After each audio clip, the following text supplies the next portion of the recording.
Bienvenue sur Objectif Reconversion. Moi, c'est Julien, le cofondateur de City Life. Aujourd'hui, on a la chance de pouvoir se réinventer et de vivre plusieurs vies professionnelles.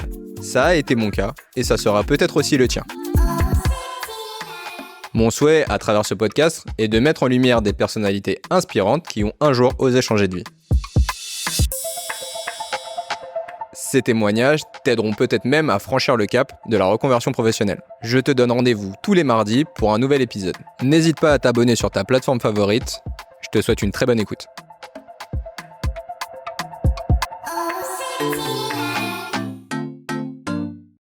Salut Mélanie. Salut. Je suis très content de t'accueillir. Je t'avais découvert comme beaucoup de gens, je pense, sur M6, dans l'émission Qui veut être mon associé. Première question, qu'est-ce que tu fais aujourd'hui ? Alors aujourd'hui, je suis femme entrepreneuse. Je suis à la tête de Colibri Intergénération, qui est une start-up orléanaise, qui est en fait une start-up de la tech, de la French Prop Tech et du lien social. Si tu es là aujourd'hui, l'objectif de ce podcast, c'est bien évidemment la reconversion professionnelle. Donc, tu as eu tout un parcours, puisque tu n'étais pas forcément destiné à faire ça et ce que tu es aujourd'hui. On va rembobiner le film et on va retourner dans l'enfance. Quel est ton parcours scolaire ? Quel est ton cursus scolaire ? Alors, il est très simple et très court, finalement. J'ai, par facilité, je pense, avoir choisi la filière technologique. Donc, j'ai fait un bac STT, donc un petit peu tourné vers le commercial. Et puis, je suis rentrée en école de commerce. Et puis, parce que ça m'a finalement pas plu, au bout d'un trimestre, j'en suis partie et je suis directement allée sur le marché du travail. Et ça m'a plu énormément. J'y suis restée et je me suis auto-formée à côté par la formation continue, parce que c'est hyper enrichissant aussi. Donc, j'ai visé un bac+4 avec mes employeurs successifs. Et avec ce bac+4, quel était l'objectif, ou en tout cas dans quel domaine tu voulais aller ? Quel était le domaine d'activité, ou en tout cas peut-être même ton rêve, un domaine qui te passionnait ou t'intéressait ? Alors, mon rêve était d'être gendarme, comme mon papa. Donc, Okay. je suis bien vite partie. Finalement, je me suis raccrochée à la relation client. Ok. Je pense que j'aime les gens. J'aime créer avec eux quelque chose. Et je me suis très vite rattachée à ça, parce que ça me plaisait, parce que je me sentais à l'aise, surtout sur le sujet. Et donc, du coup, je me suis dit, on va aller dans la relation client et puis on va essayer quand même d'aller chercher des petites étiquettes management, parce que demain, j'espérais à une évolution professionnelle et sans ce diplôme, donc on appelle ça l'ITB, un diplôme management bancaire. C'est très difficile. Donc, je l'ai fait, même si je m'en suis pas forcément servi, je l'ai quand même fait. Donc l'objectif, c'est de rentrer dans le domaine bancaire. Tu rentres à quel poste ? Comment démarre ton aventure dans cette branche-là ? Alors, j'ai commencé par la grande distrie chez Leclerc, puisque ma maman y travaillait, donc c'était plus facile d'y entrer, forcément. Et après, j'ai fait parcours groupe assurance qui s'est ouvert à la banque. Donc, par effet de ricochet, j'ai atterri dans la banque avec un premier poste de prospecteur, c'est-à-dire on prend sa petite sacoche et puis on va aller chercher des nouveaux clients. Ok. On en apprend beaucoup sur soi-même au travers de cette expérience. Mais c'est hyper enrichissant. Et après, j'ai fait de la relation client, et puis du particulier, et puis du haut de gamme, c'est-à-dire s'occuper des clients un petit peu plus fortunés, avec une démarche patrimoniale plus large, plus complexe, pour finir sur le professionnel, puisque mon dernier poste en banque, c'était chargé d'affaires professionnelles. Et j'accompagnais des entreprises à se développer, à financer les nouveaux besoins, leurs projets, des startups à se créer. Et c'est peut-être ça, finalement, à un moment donné, qui m'a dit ça te chatouille, vas-y, quoi. On peut se raccrocher. Et comment tu vis cette expérience-là dans ce domaine-là, puisqu'on sait que tu as changé après de parcours et tu as changé de voie complète. Comment tu vis cette expérience-là ? Est-ce que c'est une expérience où tu te sens pas épanoui, ou c'est vraiment une expérience où tu évolues et donc finalement tu te retrouves heureuse dans ton travail, sans plus, mais juste au bon endroit ? Alors, il y a un peu de tout. Finalement, il y a frustration de ne pas forcément évoluer sur les postes que je visais parce que, pour différentes raisons. Je suis une femme, maman, donc forcément, dans une carrière, on a des petits trous dans le CV puisqu'il faut bien s'occuper des enfants. Donc, c'est aussi des points qui s'attachent à nous quand on est une femme et qu'on veut évoluer dans certaines branches d'activité. Après, je me suis très vite retrouvée à la bonne place sur mon dernier poste, donc de chargée d'affaires pro, parce que c'est quelque chose qui me correspondait vraiment beaucoup. Mais à un moment donné, quand on en fait le tour, on se dit qu'est-ce qu'on a d'autre à apprendre. Okay. Et j'en étais arrivée à ce constat-là. Et à ce moment-là, mon mari a été muté sur une autre région. Je l'ai suivi et j'ai pas retrouvé la dynamique et ce qui me plaisait dans cette nouvelle ville, en fait, finalement. Okay. Et je me suis dit, allez, Banco, vas-y, il est temps de faire autre chose, quoi. Et donc le déclic, finalement, c'est de d'avoir que ton mari soit muté et que tu le suives, entre guillemets, te sort complètement de là où t'étais, de ton cocon dans lequel tu t'étais construit, entre guillemets, de société, etc. Donc tu pars de là, et est-ce que tu sais tout de suite que tu veux devenir entrepreneur, ou est-ce que ça se construit? Ça se construit. Okay. Ça se construit parce que quand j'arrive sur ce nouveau poste, je me dis, allez Mélanie, fais ta Mélanie, ta dinguerie comme d'habitude, vas-y, propose, fonce, fais les choses. Et quand tu vois que ça, finalement, ça donne pas, que la mayonnaise prend pas, là tu dis, ok, moi j'ai pas changé, je reste toujours dans la même philosophie de vie, mais finalement rien ne s'écrit, rien ne se fait. Et puis il y avait ce projet en tête, ce projet qui a fait naître Colibri Intergénération. Et je me dis, finalement, il y a peut-être tous les ingrédients à côté pour aller chercher une dinguerie ailleurs et de sortir de ce côté salarié à ce côté, je vais me lancer dans ma première expérience de chef d'entreprise. Et donc, comment on se lance dans cette première expérience de chef d'entreprise? On peut se faire peur, je le dis. Je pense. J'ai passé des nuits blanches. J'ai été échanger avec beaucoup de personnes. Okay. Voilà, parce que je tenais à mon job quand même, quoi qu'il en coûte. Maman de 3 enfants, forcément, on part pas du jour au lendemain comme ça sans rien derrière. Félicitations. Mais c'est un gros travail sur soi-même. Et puis je pense qu'à un moment, il faut prendre le risque. Et d'ailleurs, c'est important parce que donc t'es maman de 3 enfants, t'es mariée à ce moment-là, toujours mariée. Ouais. Comment ton entourage, justement, vit ce changement où tu as un poste classique, ouais. Avec un salaire classique qui rentre de manière classique, un équilibre classique. Comment d'un coup on fait, voilà, on balaye tout et on dit, ok, je vais repartir à zéro et je vais construire une société. Comment ton mari vit ça et comment il suit dans ce projet-là? Est-ce qu'il est, je te pousse à fond, ou est-ce qu'il est plutôt... T'es vraiment sûr du chemin? Alors je pense qu'il y a eu plusieurs phases de réflexion de sa part. Au début, t'es sûr? Puis finalement, il m'accompagne beaucoup aujourd'hui. Ouais. Il me permet aujourd'hui de me rebooster chaque jour, de me relancer chaque défi, puisque la vie de l'entrepreneur, c'est pas une lignée toute droite, hein. C'est un serpentin infini de haut, de bas, de portes qui se ferment, qui s'ouvrent. Donc c'est vrai que si t'as pas à tes côtés ta moitié qui te soutient et qui te challenge aussi, c'est difficile, je pense. Et comment, donc, tu te lances, tu décides d'être entrepreneur, comment est-ce que tu sais tout de suite quel domaine et sur quoi tu veux partir? Est-ce que c'est Colibri tout de suite? Oui. Et dans ce cas-là, d'où vient cette idée et comment se crée finalement Colibri? En fait, je suis devenue entrepreneur pour ce projet-là. Après, peut-être qu'avec un autre projet, j'aurais peut-être pas pu le faire ou j'aurais pas eu l'excès de folie de le faire. Mais Colibri, c'est un projet qui est extrêmement personnel. C'est le fruit de la rencontre entre deux problématiques hyper perso, où je suis étudiante à Bordeaux, je galère à trouver mon appart. Quand j'en parle à tous mes autres potes étudiants qui sont aux 4 coins de la France, c'est la même problématique.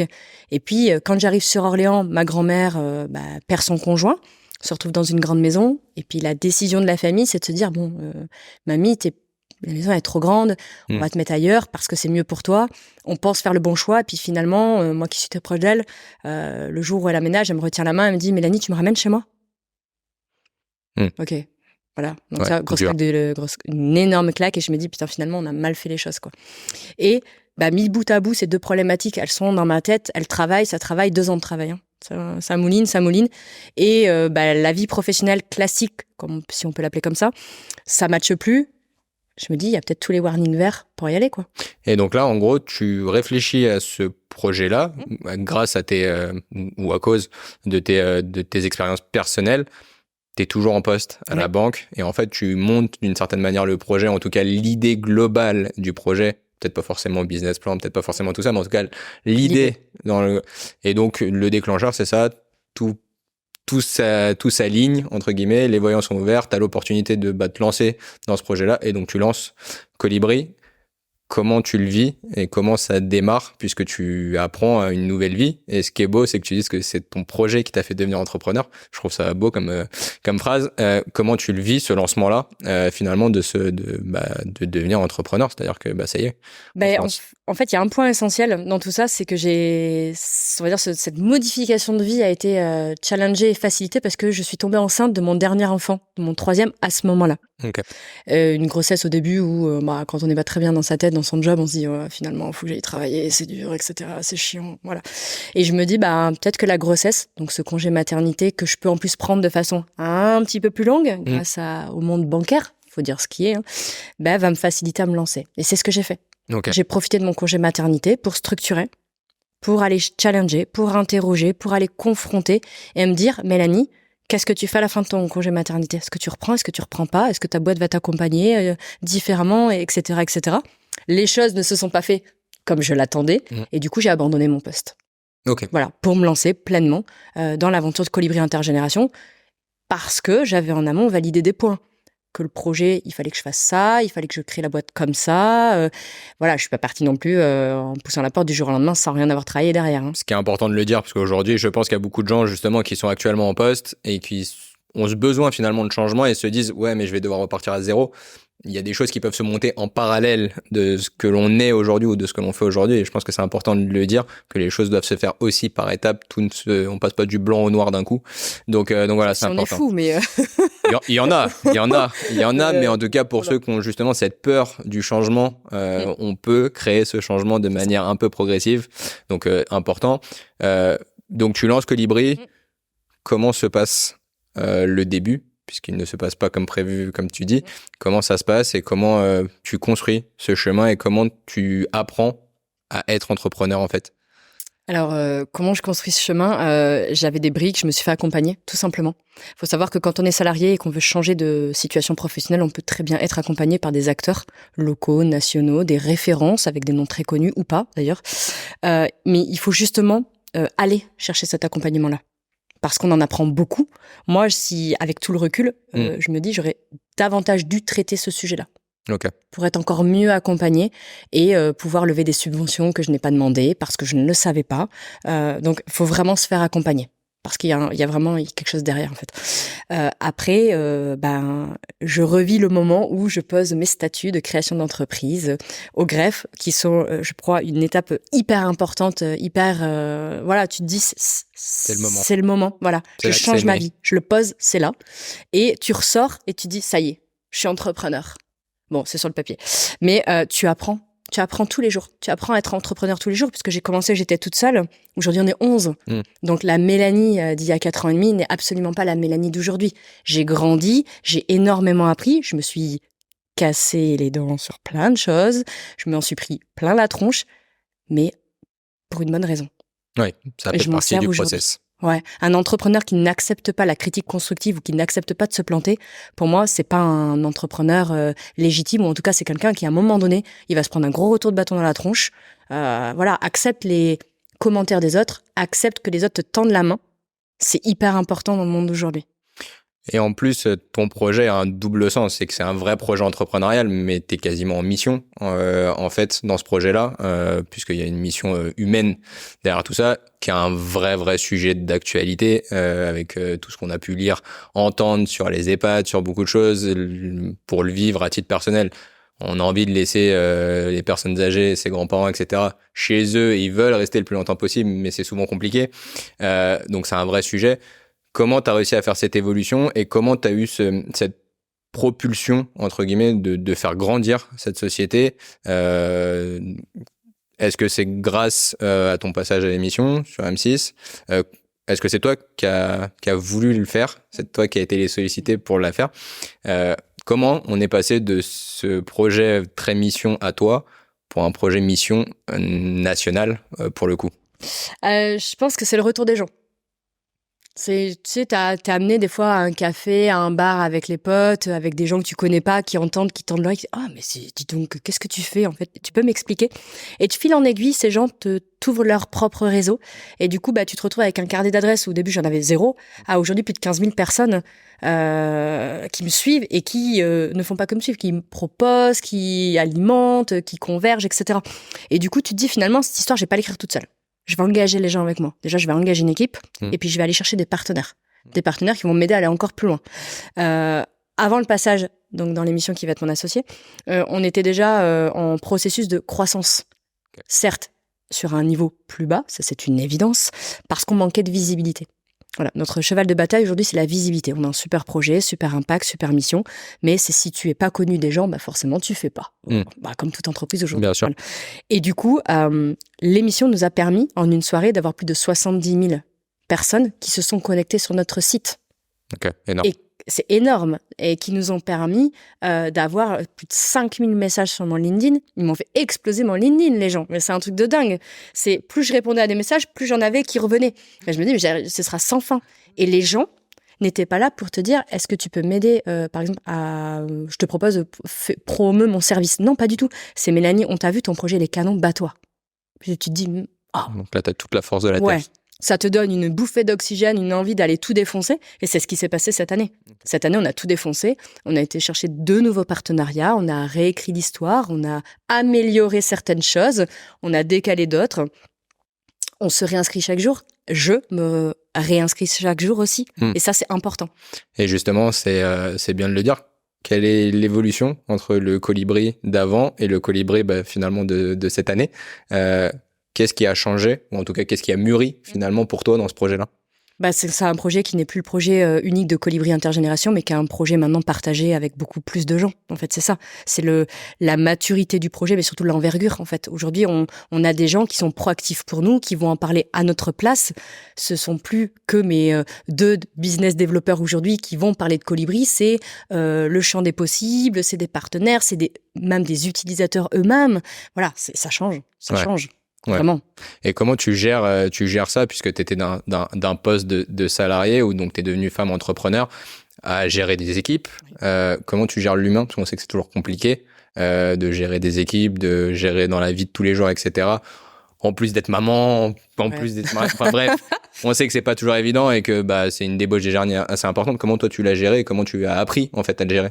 Alors, je me suis cassé les dents, probablement sur certaines choses. Des recrutements que j'ai faits qui qui nous ont pas apporté. Et j'ai aussi des belles histoires à écrire et à raconter. Donc je me dis, j'ai pas une recette magique. Je dis juste que je me suis servi de mon passé. Je me suis servi dans le sens où je me dis, j'ai pas envie de recruter que des bac+5 ou bac+7, sortis de l'ENA, etc. J'ai envie de donner la chance à des gens qui ont un profil incroyable et qui ont des valeurs au quotidien. Parce que si t'as pas des valeurs qui correspondent à la boîte dans laquelle tu bosses, ça fonctionnera pas. Et Dieu sait que nous, des valeurs, on en a tous les jours.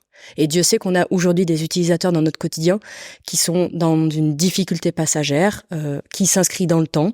On a des gens en souffrance. On a des gens qui attendent de nous une expertise et une bienveillance. C'est pas donné à tout le monde. C'est clair. Voilà. Et aujourd'hui, Colibri, ça en est où et où est-ce que tu veux l'emmener? Parce qu'encore une fois, c'est un projet mission, donc c'est un projet que tu portes au plus profond de toi. C'est voilà, on en est où aujourd'hui sur Colibri et où est-ce que quel est ton rêve pour Colibri?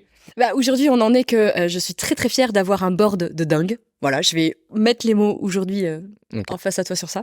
C'est que j'ai un Jean-Pierre Nadir, un Éric Larchevêque, Delphine André et Didier Bourriez, qui sont 4 pointures de dingue, qui me permettent aujourd'hui d'en apprendre davantage sur ma posture entrepreneuriale et qui me permettent d'aller challenger rapidement les choses. Et ça, c'est vraiment le point. Donc, je peux aujourd'hui profiter de l'occasion de dire à tout entrepreneur qui a un projet incroyable, qui a fait ses preuves, parce qu'il faut quand même avoir fait ses preuves, de ne pas hésiter à aller challenger son dossier sur cette émission. Voilà, ça c'est important, on en apprend beaucoup. Qu'on soit pris ou non, il y a toujours un retour qui est fait. Foncez. En tout cas, moi ça me sert aujourd'hui, et aujourd'hui on a plus de 15 000 utilisateurs. On a fait x2 sur notre croissance cette année, c'est plutôt pas déconnant, malgré tout ce qui a dû se passer, puisque 2003 a été une année de folie, mais aussi une année hyper dure à passer, voilà, pour différentes raisons. Et du coup, c'est de se dire, comment on va construire 2024 ? Et aujourd'hui, on est déjà en train de préparer une évolution de notre service parce qu'on a écouté ce que les gens nous disaient. Parce que quand on passe dans une grande émission et que 70 000 personnes vous disent « Ah ouais, mais vous faites que pour les moins de 60, les plus de 60 et les moins de 30. » Et nous, à côté, qu'est-ce qu'on devient ? Qu'est-ce qu'on fait ? Qui s'occupe de nous ? Tu retiens, tu te dis « Ah, ouais, effectivement, ils ont pas tort. » Mais nous, on reste focus sur notre expertise. Pour autant, aujourd'hui, on s'interroge de façon légitime sur ce qu'on peut faire à côté. Et la transformation sur ta société, aujourd'hui c'est une boîte tech, Colibri, ça l'a toujours été, ou tu l'as transformée justement par cette évolution? Ouais, au début j'avais pas conscience que j'avais entre les mains une start-up de la tech. J'avais conscience que j'avais une start-up du lien social. Ouais. Du coup, c'était bizarre parce que start-up, lien social, on me regardait en me disant, oh là là, celle-ci, elle est bizarre. Mais non, finalement, on a même été encore plus loin et j'aime dire et mettre ce mot, on est une start-up de la French Prop Tech. C'est de la tech et de la property, c'est-à-dire de l'immobilier. Et tu l'as compris quand, ça?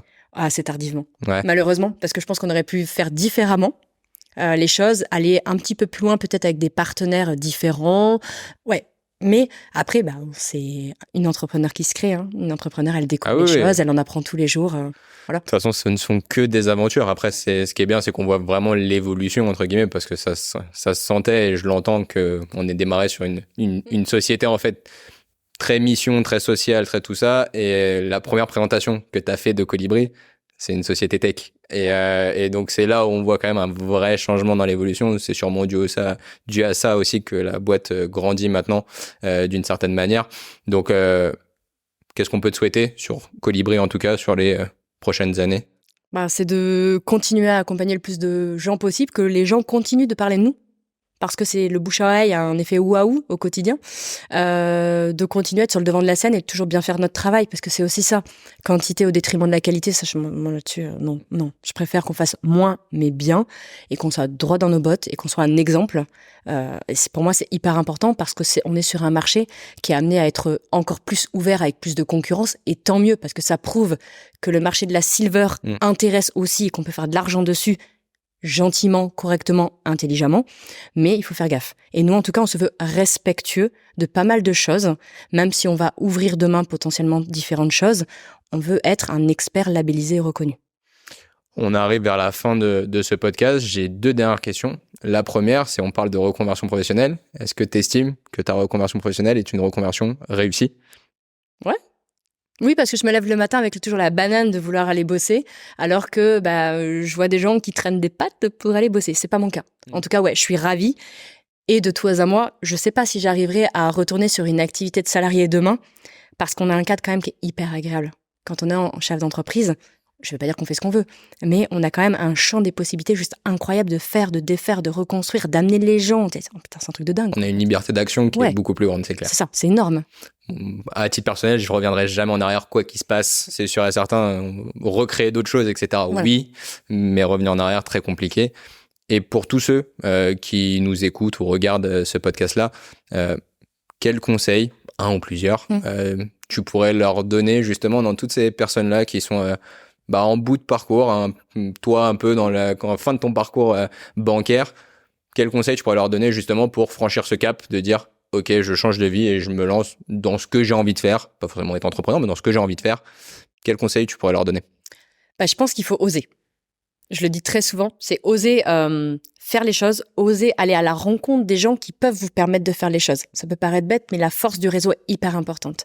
Et aujourd'hui, on a la chance en France d'avoir des réseaux de dingue qui se créent dans tous sens, soit par des thématiques, soit par différents éléments. Allez les chercher, allez expliquer. On n'est plus dans le temps où on garde son projet sous clé parce qu'on a peur de se le faire voler. Si tu te le fais voler, c'est que ton projet, il est bien, il est hyper canon, quoi. Fallait le sortir, donc fonce. Et j'ai envie de dire, allez challenger les gens, quoi. Ouais. Aujourd'hui, il y a des experts qui en sont à une dizaine de boîtes, qui sont investisseurs, qui peuvent prendre du temps pour échanger avec les personnes. Faut pas croire qu'ils sont sur une tour d'ivoire, qu'ils n'échangent jamais avec les gens, bien au contraire. Voilà. Merci beaucoup pour tous ces conseils. Merci beaucoup pour ton témoignage. Plein de belles choses pour toi et Colibri dans les semaines et années qui arrivent. Et encore merci pour ton temps. Merci pour l'invitation. À bientôt. À très bientôt.